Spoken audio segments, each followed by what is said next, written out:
जयमसी तपाईँहरू सबैजना सन्चै आरामै हुनुहुन्छ। आज म बिहान बजारतिर मार्केटतिर घुम्न गएको थिएँ यसो सागसब्जीहरू किन्नको लागि होइन।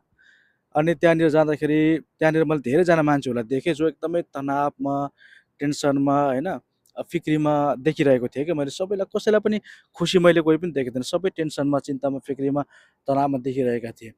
तर यो टेन्सन, यो चिन्ता, यो फिक्री, यो तनाव चाहिँ केको लागि? आखिर यो सबै चिजहरू त हामीले मरेर लाने त केही पनि होइन होइन।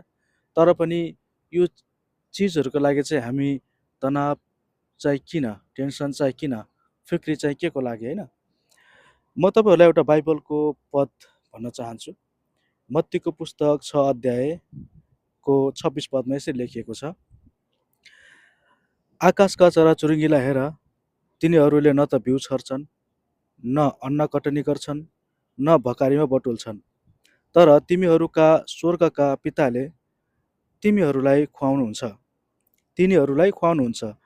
के तिमीहरू तिनीहरूभन्दा बढी मूल्यवान छैनौ र होइन। यहाँनिर चाहिँ परमेश्वरले चाहिँ होइन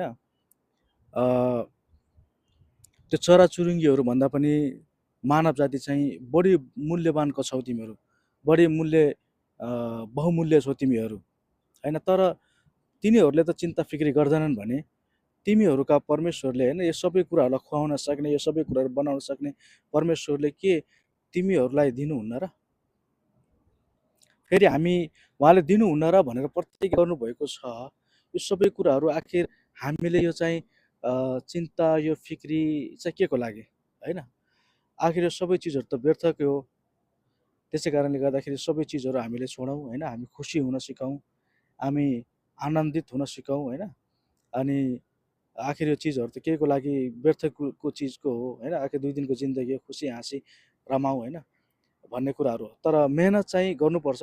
मेहनत गर्दै गइसकेपछि त्यसको प्रतिफल चाहिँ हामीलाई दिइनेछ होइन, हामीले त्यसको प्रतिफल पाउनेछौँ।